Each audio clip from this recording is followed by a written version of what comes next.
ತೇಜಸ್ ಅವರೇ ನೋಡಿ, ಸ್ಟ್ಯಾನ್ಲಿ ಅವರು ಬಹಳ ಸ್ಪಷ್ಟವಾಗಿ ಹೇಳ್ತಾರೆ, ಅದೇ ಭಾಗದಲ್ಲಿ ಹಿಂದುತ್ವ ಕಾಪಾಡ್ಲಿಕ್ಕೆ ಅಂತ ಇರುವವರು ನಾವು ಅಂತ ಹೇಳುವ ಬಿಜೆಪಿ ಪಕ್ಷದ ಎಂಎಲ್ಎಗಳಾಗ್ಲಿ ಎಂಪಿಗಳಾಗ್ಲಿ ಮಾತನಾಡಲೇ ಇಲ್ಲ, ಮುಂದೆ ಬರಲೇ ಇಲ್ಲ. ಹಾಗಾಗಿ ನಾವು ಹೋಗಬೇಕಾಗಿ ಬಂತು ಹೆಣ್ಣು ಮಕ್ಕಳ ಪರವಾಗಿ. ಅಲ್ಲಿ ಹೋಗಿದ್ದವ್ರು ಹೆಣ್ಣು ಮಕ್ಕಳ ಪರವಾಗಿ. ಅದ್ಯಾಕೆ ಸ್ಟ್ಯಾನ್ಲಿ ಅವರು ಒಡನಾಡಿ ಸಂಸ್ಥೆ ಬಂದ ತಕ್ಷಣ ಅಲ್ಲೊಂದು ಕ್ರಿಶ್ಚಿಯನ್ ಮಿಷನರಿ, ಇದು ಹಿಂದೂ ಧಾರ್ಮಿಕ ಶ್ರದ್ಧಾ ಕೇಂದ್ರದ ವಿರುದ್ಧದ ಪಿತೂರಿ, ಈ ವಾದ ಯಾಕೆ ಅಂತ ಹೇಳಿ. 2 ವರ್ಷದಿಂದ ಉತ್ತರ ಕರ್ನಾಟಕ ಭಾಗದಲ್ಲಿ ಮಸೀದಿಲಿ ಚಿಕ್ಕ ಬಾಲಕಿ ಮೇಲೆ ಅತ್ಯಾಚಾರ ಆಗುತ್ತೆ, ಅಲ್ಲಿ ಯಾಕೆ ಹೋಗಿಲ್ಲ ಸ್ಟ್ಯಾನ್ಲಿ ಅವರು? ಇದೇ ಎಷ್ಟೋ ಚರ್ಚ್ಗಳ ಮೇಲೆ ಅಲಿಗೇಷನ್ ಬಂದಿದೆ, ಏನು ಅಂದ್ರೆ ಅತ್ಯಾಚಾರಗಳ ಆರೋಪಗಳಾಗಿದೆ, ಅಲ್ಲಿ ಕಾಣಿಸು ಸ್ಟ್ಯಾನ್ಲಿ ಅವರು.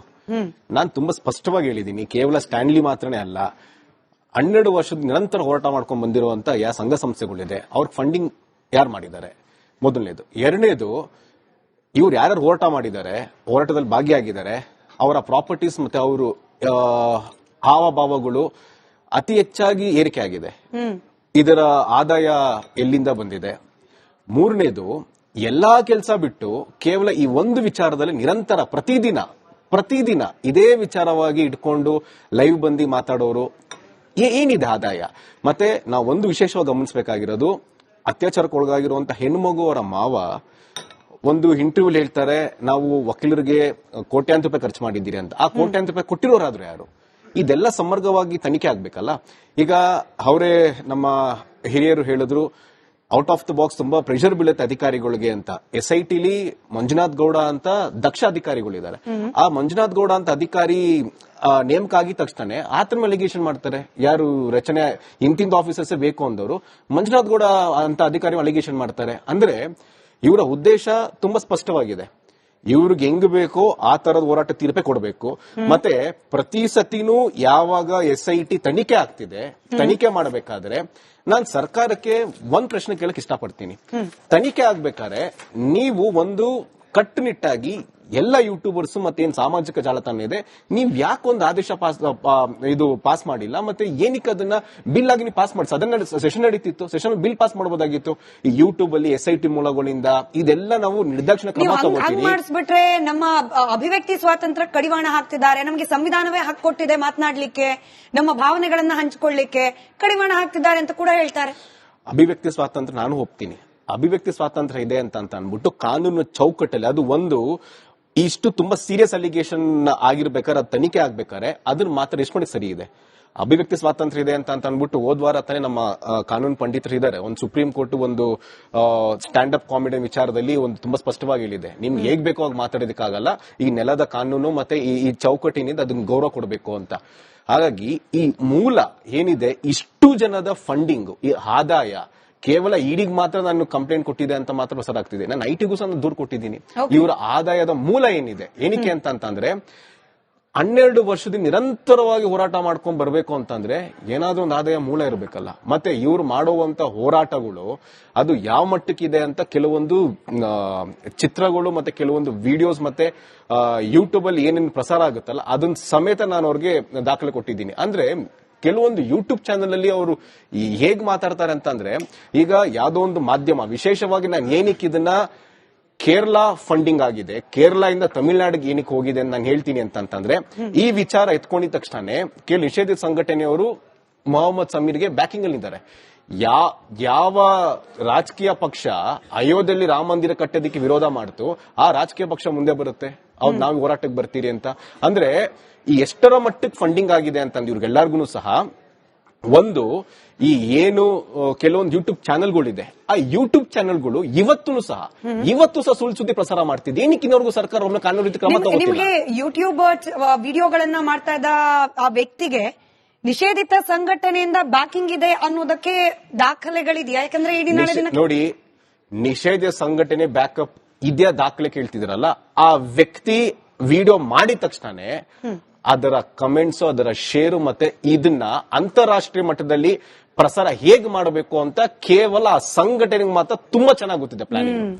ಬೇರೆ ಯಾವ ಸಂಘಟನೆಯೂ ಸಹ ಒಂದು ಧಾರ್ಮಿಕ, ವಿಶೇಷವಾಗಿ ಹಿಂದೂ ಧಾರ್ಮಿಕ ಕೇಂದ್ರ ಮೇಲೆ ಇಷ್ಟು ದೊಡ್ಡ ಷಡ್ಯಂತ್ರ ಮತ್ತೆ ಕಪ್ಪು ಚುಕ್ಕೆ ಬೆಳೆದಕ್ಕೆ ಆ ಸಂಘಟನೆಗೆ ವ್ಯವಸ್ಥಿತವಾದಂತ ಫಂಡಿಂಗ್. ಪ್ರದೀಪ್ ಅವರೇ ನೋಡಿ, ಮೂಲಭೂತ ಉದ್ದೇಶ, ಚಂದ್ರಶೇಖರ್ ಸರ್ ಬರ್ತೀನಿ, ಮೂಲಭೂತ ಉದ್ದೇಶ ಸೌಜನ್ಯ ನ್ಯಾಯ ಅಥವಾ ಸೌಜನ್ಯ ತರದಲ್ಲಿ ಯಾರೆಲ್ಲರೂ ಹೆಣ್ಣು ಮಕ್ಕಳಿಗೆ ಅನ್ಯಾಯ ಆಗಿದೆ ಅವ್ರಿಗೆ ನ್ಯಾಯ. ಆದ್ರೆ ಇದು ಎಲ್ಲಿಂದ ಎಲ್ಲಿಗೆ ಹೋಯ್ತಪ್ಪ? ಅಂದ್ರೆ ಅನ್ಯ ಧರ್ಮೀಯರು ಅಥವಾ ಯಾವುದೋ ಒಂದು ಸಂಘಟನೆ ಬರೋದಂತೆ, ಫಂಡಿಂಗ್ ಆಗೋದಂತೆ, ಆ ಮಾತನಾಡೋ ವಿಚಾರ ಬಿಟ್ಬಿಟ್ಟು ಬೇರೆ ಎಲ್ಲಾ ಮಾತನಾಡೋದಂತೆ, ಆ ಧಾರ್ಮಿಕ ಶ್ರದ್ಧಾ ಕೇಂದ್ರದ ಒಳಗ್ ನುಗ್ಗಿ ಒಡೆದಾಕಿ ಅಂತ ಹೇಳೋದಂತೆ, ಇದೆಲ್ಲ ಆದಾಗ ಮೂಲ ಉದ್ದೇಶ ಎಲ್ಲೋ ಕಳೆದು ಹೋಗ್ಬಿಡುತ್ತೆ. ಹೈಲೈಟ್ ಆಗದೆ ಇಂಥ ವಿಚಾರಗಳು. ಆಯ್ತು, ಅದು ನಾನೇ ಎಂಡಾರ್ಸ್ಮೆಂಟ್ ಮಾಡಲ್ಲ. ಆತರ ಮಾಡಿದ್ರೆ ಅದು ಖಂಡಿತ ತಪ್ಪು. ಅದಕ್ಕಿಂತ ಮೊದಲು ತಾವು ನಾನು ಅವತ್ತು ಹೇಳ್ದೆ, ಈಗಲೂ ಹೇಳ್ತಾ ಇದ್ದೀನಿ, ನನ್ನ ಸ್ನೇಹಿತರು ವಕೀಲರು ಇದ್ದಾರೆ, ಇದು ಕ್ಲಾರಿಫಿಕೇಶನ್ ಆಗ್ಲಿ. ನೀವು ಪಬ್ಲಿಕ್ ಅಲ್ಲಿ ನಿಂತ್ಕೊಂಡು ಸೌಜನ್ಯ ಅವ್ರ ಕುಟುಂಬ ದಾರಿಲಿ ನಿಂತ್ಕೊಂಡು ರಸ್ತೆಯಲ್ಲಿ ನಿಂತ್ಕೊಂಡು ಗಲಾಟೆ ಮಾಡ್ತಾ ಇದ್ದಾರೆ, ಕೋರ್ಟ್ ಹೋಗಕ್ಕೆ ಯೋಗ್ಯತೆ ಇಲ್ಲ ಅಂತ ಎಲ್ಲಾ ಚಾನೆಲ್ಗಳು, ಎಲ್ಲಾ ಮಾಧ್ಯಮಗಳು, ಬಹುತೇಕ ಮಾಧ್ಯಮಗಳು, ಬಹುತೇಕ ಮಾಧ್ಯಮಗಳು ರಸ್ತೆಯಲ್ಲಿ ನಿಂತ್ಕೊಂಡು ಮಾತಾಡ್ತಾರೆ. ಧರ್ಮಸ್ಥಳ ನನ್ನ ಮಾತಾಡ್ತೀನಿ, ಬಹುತೇಕ ಅಂತ ಹೇಳ್ತಾರೆ. ಪ್ರಾರಂಭ ಮಾಡಿದ್ರು ನಮ್ಮ ವ್ಯೂವರ್ಸ್ಗೆ ರಾಂಗ್ ಮೆಸೇಜ್ ಹೋಗಬೇಡ. ನಿಮ್ಮ ಚಾನಲ್ ಕೂಡ ನಿಮ್ಮ ಚಾನಲ್ ಹೇಳ್ತಾ ಇರೋದು ಹೋರಾಟಗಾರರ ಬಗ್ಗೆ. ಹೇಳಿ ಸರ್, ಬಟ್ ತಪ್ಪು ಹೇಳಬೇಡಿ. ಹೇಳಿ ಸರ್, ನಿಮ್ಮ ಚಾನಲ್ ನೇರವಾಗಿ ಅವ್ರ ಬಗ್ಗೆ ಹೇಳಿದ್ರೆ, ಅವ್ರ ಬಗ್ಗೆ ಎಲ್ಲ ಹೋರಾಟಗಾರರ ಬಗ್ಗೆ ಸೌಜನ್ಯ ಅವ್ರ ಕುಟುಂಬ ಸುಪ್ರೀಂ ಕೋರ್ಟ್ ಹೋಗಿಲ್ಲ ಅಂತ ಹೇಳಿದ್ರೆ. ಹೌದು, ಈ ಮಾತನ್ನ ನಾನು ಒಪ್ತೀನಿ. ಸುಪ್ರೀಂ ಕೋರ್ಟ್ ಹೋಗಿಲ್ಲ ನೀವೇನ ಕೇಳಿಸ್ಕೊಳ್ಳಲ್ವಾ? ನಾವು ನೀವ್ ಹೇಳಿ ಸರ್, ಸಮಾಧಾನವಾಗಿ ಹೇಳಿ ಸರ್. ನಮ್ಮ ಆಡಿಯನ್ಸ್ ಕಿವಿ ಆರೋಗ್ಯ ಸರ್, ನನಗಿಲ್ಲ ಸರ್. ನೀವು ಕೋಪ ಪ್ರದೀಪ್ ಸರ್, ನಾನ್ ಕಾವಾಗಿದ್ದೀನಿ. ಆಯ್ತು ಸರ್, ಹೇಳಿ ಸರ್, ಹೇಳಿ ಅಂತಾನೆ ಹೇಳ್ತಿದ್ದೀನಿ. ಹೇಳಿ ಸರ್, ವಿಷಯಕ್ಕೆ ಬನ್ನಿ ಸರ್, ಹೇಳಿ sir. CC number, special CC number 203 2016 state of Karnataka versus Santosh Rao. ಇದು ಕೆಳಗಡೆ ಕೋರ್ಟ್. ಇದು ಕೆಳಗಡೆ ಕೋರ್ಟ್ ಆದ್ಮೇಲೆ ಈ ಆರ್ಡರ್ ಅಕ್ವಿಟಲ್, ಅವನು ಸಂತೋಷ್ ರಾವ್ ಅಕ್ವಿಟಲ್ ಆದ್ಮೇಲೆ ಇದು ಚಾಲೆಂಜ್ ಮಾಡಿರೋರು ಯಾರು? State by central bureau of investigation, special crime branch, Rajaji Bhavan, Basant Nagar, Chennai. ಆಯ್ತಾ? Represented by special police prosecutor number 36, Ganganagar, Bengaluru. Advocate ಯಾರು? P Prasanna Kumar is representing. ಯಾರು ಚಾಲೆಂಜ್ ಮಾಡಿರೋದು ಸರ್? ಅಡ್ವೊಕೇಟ್ ಆಗಿದ್ರೆ ಹೇಳಿ, ಯಾರು ಚಾಲೆಂಜ್ ಮಾಡಿರೋದು? ಸಿಬಿಐ ತಾನೆ? ಸಿಬಿಐ ಅಂದ್ರೆ central government, represented by central government challenge ಮಾಡಿರೋದು ಎಲ್ಗೆ? ಹೈಕೋರ್ಟ್ಗೆ. ಸರಿ. In the high court of Karnataka, Bengaluru. Date judgment dated 30th August 2024. ಸರಿ. ನೀವ್ ಹೇಳ್ತಾ ಇದ್ರಿ ಸೌಜನ್ಯರ ಕುಟುಂಬ ಮಾಡಬೇಕು, ಸೌಜನ್ಯರ ಕುಟುಂಬ ಮಾಡಬೇಕು. ಇಲ್ಲ, ಸುಳ್ಳು. ಆ ರೀತಿ ಎಲ್ಲೂ ಇಲ್ಲ. ಡಿಫ್ಯಾಕ್ಟೋ ಕಂಪ್ಲೇಂಟ್ ಮಾಡಬಹುದು, ಅವ್ರಿಗೆ ಅವಕಾಶ ಇದೆ, ಇಲ್ಲ ಅಂತ ಹೇಳಲ್ಲ. ಡಿಫ್ಯಾಕ್ಟೋ ಕಂಪ್ಲೇಂಟ್ ಮಾಡಬಹುದು. ಆದ್ರೆ ಈ ಪ್ರಕರಣದಲ್ಲಿ ಸಿಬಿಐ ಅವ್ರ ಮೇಲೆ ಚಾರ್ಜ್ ಶೀಟ್ ಹಾಕ್ತು, ಸಿಬಿಐ ವಿರುದ್ಧವಾಗಿ ಆರ್ಡರ್ ಬಂತು. ಅದೇ ಆರ್ಡರ್ ಸಿಬಿಐ ಮತ್ತೆ ಹೈಕೋರ್ಟ್ ಮುಂದೆ ಹೋದ್ರು. ಹೈಕೋರ್ಟ್ ಅಲ್ಲಿ ಪ್ರಕರಣ ಅವ್ರ ವಿರುದ್ಧನೇ ಆಯ್ತು. ಅವರು ತಿರ್ಗಿ ಅದಾದ್ಮೇಲೆ ಸುಪ್ರೀಂ ಕೋರ್ಟ್ಗೆ ತೆಗೆದುಕೊಂಡು ಹೋಗ್ಬೇಕಂತ ಬಹಳ ದೊಡ್ಡ ಜವಾಬ್ದಾರಿ ಸಿಬಿಐ ಮೇಲೆ ಇದೆ ಈ ಕ್ಷಣಕ್ಕೂ. ಬಟ್ ಡಿಫ್ಯಾಕ್ಟೋ ಕಂಪ್ಲೇಂಟ್ ಆರ್ಡರ್ಗೆ ಆ ಸೌಜನ್ಯ ಅವ್ರ ಕುಟುಂಬರು ಹೋಗಬಹುದು. ನಾನು ಮುಗಿಸೇ ಇಲ್ಲ. ನೀವು ಹೇಳಿದ್ಮೇಲೆ ನಾನು ಹೇಳ್ತೀನಿ. ನೀವು ಹೇಳಿ ಸರ್, ಇವತ್ತು ಅರ್ಧ ಗಂಟೆ ನೀವೇ ಮಾತಾಡಿ, ಆಮೇಲೆ ನಾನು ಹೇಳ್ತೀನಿ, ಅದನ್ನ ಕೇಳಿಸ್ಕೋಬೇಕು. ದರ್ಶನ್ ಪ್ರಕರಣದಲ್ಲಿ ಹೋಗಿದ್ಯಾರು? ಹೈಕೋರ್ಟ್ ಹೋಗಿದ್ಯಾರು? ರೇಣುಕಾಸ್ವಾಮಿ ಕುಟುಂಬ ಹೋಯ್ತಾ? ಇಲ್ಲ, ಹೋಗಿದ್ದು ಗವರ್ಮೆಂಟ್. ಅಲ್ಲಿಂದ ಸುಪ್ರೀಂ ಕೋರ್ಟ್ ಹೋಗಿದ್ಯಾರು? ಗವರ್ಮೆಂಟ್. ಸರ್ಕಾರ ಹೋಯ್ತು, ಅವ್ರು ಬೇಲ್ ಕ್ಯಾನ್ಸಲೇಷನ್ ಮಾಡ್ತು. ಹಾಗಾಗಿ ಸೌಜನ್ಯ ಕುಟುಂಬನೇ ಹೋಗ್ಬೇಕು ಅಂತ ಹೇಳ್ಬಾರ್ದು. ಯಾಕಂದ್ರೆ ಸೌಜನ್ಯ ಕುಟುಂಬನೂ ಒಂದು ಅವಕಾಶ ಇದೆ. ಆದ್ರೆ ಬಹಳ ದೊಡ್ಡ ಜವಾಬ್ದಾರಿ ಚಾರ್ಜ್ ಶೀಟ್ ಹಾಕ್ತಾರಲ್ಲ, ಯಾರು ಹಾಕ್ತಾರೆ ಅಂದ್ರೆ ಸರ್ಕಾರ ಹಾಕಿದ್ದು, ಸರ್ಕಾರನೇ ಹೋಗ್ಬೇಕು. ಇದು ಸ್ಪಷ್ಟವಾಗಿದೆ. ನೀವು ದಯಮಾಡಿ ಆತರ ಹೇಳ್ಬೇಡಿ. ಅವ್ರಿಗೆ ಹೋಗಕ್ಕೆ ಅವಕಾಶ, ರಸ್ತೆ ನಿಂತ್ಕೊಂಡು ಬೈತವ್ರೆ, ಧರ್ಮಸ್ಥಳ ಹೆಸರು ಹಾಳು ಮಾಡ್ತಾರೆ, ಆತರ ಹೇಳ್ಬೇಡಿ.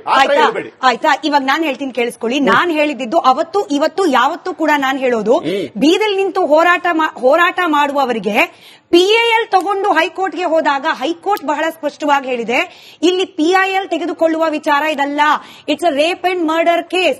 ಹೀಗಾಗಿ ಇದರಲ್ಲಿ ಅಧಿಕೃತವಾಗಿ ಧ್ವನಿ ಇರೋದು ಹೋರಾಟಗಾರರಿಗಲ್ಲ, ಬದಲಾಗಿ ಸೌಜನ್ಯ ಕುಟುಂಬಸ್ಥರಿಗೆ ಅಂತ ನಾನು ಹೇಳದ್ನೇ ಹೊರತು ಸರ್ಕಾರ ಆಗ್ಲಿ ಸಿಬಿಐ ಆಗ್ಲಿ.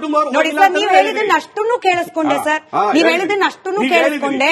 ನಾನು ಮಾತನಾಡ್ತಿರೋದು ಹೋರಾಟಗಾರರಿಗೆ, ಹೋರಾಟದ ವಿಚಾರ. ನಾನು ಅದನ್ನೇ ಹೇಳ್ತಿರೋದು ಸರ್. ನಾನು ಹೇಳ್ತಿರೋದು ಕೇಳಿಸ್ಕೊಳ್ಳಿ ಸರ್, ನಾನು ಹೇಳ್ತಿರೋದನ್ನ ಕೇಳಿಸ್ಕೊಳ್ಳಿ. ನೋಡಿ ಪ್ರದೀಪ್ ಸರ್, ನೀವು ಪೂರ್ತಿ ಹೇಳೋದನ್ನ ನಾನು ಕೇಳಿಸ್ಕೊಂಡೆ ಅಂದಾಗ ನಾನು ಹೇಳೋದನ್ನು ಕೇಳಿಸ್ಕೋಬೇಕು. ನನ್ನ ನಿಲುವು ಈಗಲೂ ಸ್ಪಷ್ಟವಾಗಿದೆ. ನೀವೇ ಹೇಳಿದ ಮಾತಿನ ಆಧಾರದ ಮೇಲೆ ಸೌಜನ್ಯ ಕುಟುಂಬಕ್ಕೂ ಅಧಿಕಾರ, ನೀವೇ ಹೇಳಿದ್ದು, ಪ್ರದೀಪ್ ಸರ್ ನಿಮ್ದು ಮುಗಿಸಿದ ಮೇಲೆ ನಾನು ಮಾತಾಡ್ತೀನಿ. ನೀವೇ ಮುಗಿಸಿದ್ಮೇಲೆ ನಾನು ಮಾತಾಡ್ತೀನಿ. ಅವ್ರು ಮುಗಿಸ್ಲಿ, ನೀವು ಮುಗಿಸಿದ್ಮೇಲೆ ನಾನು ಮಾತಾಡ್ತೀನಿ ಸರ್. ನಿಮ್ದು ಮುಗಿತಾ? ಮುಗಿತಾ ಸರ್? ಈಗ ನಾನ್ ಮಾತನಾಡುವಾಗ 30 ಸೆಕೆಂಡ್ ತಾಳ್ಮೆ ನಿಮ್ದಿರ್ಬೇಕು. 30 ಸೆಕೆಂಡ್ ತಾಳ್ಮೆ ನಿಮ್ದಿರ್ಬೇಕು. ನಾನು ಅವತ್ತು ಹೇಳಿದ್ದಷ್ಟೇ, ಇವತ್ತು ಹೇಳಿದ್ದಷ್ಟೇ. ಬೀದಿಲ್ ನಿಂತು ಹೋರಾಟ ಮಾಡುವ ಹೋರಾಟಗಾರರಿಗೆ ಕೋರ್ಟ್ ನಲ್ಲಿ ಯಾವುದೇ ರೀತಿಯ ಸ್ಪೇಸ್ ಇಲ್ಲ. ಇಲ್ಲಿ ಹೋಗಬೇಕಾಗಿರೋದು ಸೌಜನ್ಯ ಕುಟುಂಬಸ್ಥರು. ಯಾಕೆ ಹೇಳ್ದೆ? ಹೈಕೋರ್ಟ್ PIL ವಿಚಾರಕ್ಕೆ ಹೇಳಿರುವ ಆ ಒಂದು ಆದೇಶವನ್ನ ಆಧಾರವಾಗಿ ಇಟ್ಕೊಂಡಷ್ಟೇ. CBI ಅಲ್ಲ ಸರ್, ರಾಜ್ಯ ಅಲ್ಲ, ಕೇಂದ್ರ ಸರ್ಕಾರವೇ ಹೋಗ್ಲಿ, ಖುಷಿ ಪಡೋದ್ರಲ್ಲಿ ನಾನು ಒಬ್ಬಳು. Very clear stand. ಇದ್ರಲ್ಲಿ ಆಕ್ಷೇಪ ಮಾಡೋದೇನಿದೆ? ಬೀದಿಲ್ ನಿಂತು ಹೋರಾಟ ಮಾಡುವವರಿಗೆ ಅವಕಾಶ ಇಲ್ಲ ಅನ್ನೋದಷ್ಟೇ ನನ್ನ ನಿಲುವು. ಒಂದೇ ನಿಮಿಷ. ಈಗ 2023 ಆರ್ಡರ್ ಬಂತಲ್ಲ, ಬಿಜೆಪಿಯ ಮುಖಂಡರನ್ನ, ವಿರೋಧ ಪಕ್ಷದ ನಾಯಕನ ಯಾಕೆ ಚಾಲೆಂಜ್ ಮಾಡಿಲ್ಲ ಕೇಳಿ ಸರ್.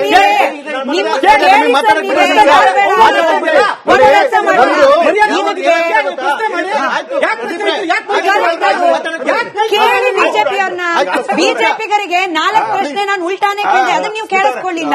ಒಂದು ಚಿಕ್ಕ ಬ್ರೇಕ್ ಹೋಗಿ ಬರಬೇಕು, ಒಂದು ಕಮರ್ಷಿಯಲ್ ಕಮಿಟ್ಮೆಂಟ್ ಬ್ರೇಕ್ ಹೋಗ್ಲೇಬೇಕು. ಬ್ರೇಕ್ ಇಂದ ಬಂದ್ಮೇಲೆ ಚಂದ್ರಶೇಖರ್ ಅವರು ಉತ್ತರ ಕೊಡ್ಲಿ, ಹರಿರಾಮ್ ಸರ್ ಕೂಡ ಉತ್ತರ ಮಾಡ್ಲಿ. ನಾನು ಬಿಜೆಪಿಗರಿಗೂ ಪ್ರಶ್ನೆ ಕೇಳಿದೆ, ಬೀದಿಲ್ ನಿಂತು ಹೋರಾಟ ಮಾಡೋದ್ರಿಂದ ನಿಮಗೂ ಏನ್ ಸಿಗಲ್ಲ ಅಂತ ಹೇಳಿ. ಪ್ರದೀಪ್ ಸರ್ ಕೇಳಿಸ್ಕೊಳ್ಳಿಲ್ಲ. ಇನ್ನೊಂದ್ಸತಿ ಅವ್ರ ಸಲುವಾಗಿ ಹೇಳಿದೀನಿ, ಬ್ರೇಕ್ ಹೋಗಿ ಬನ್ನಿ.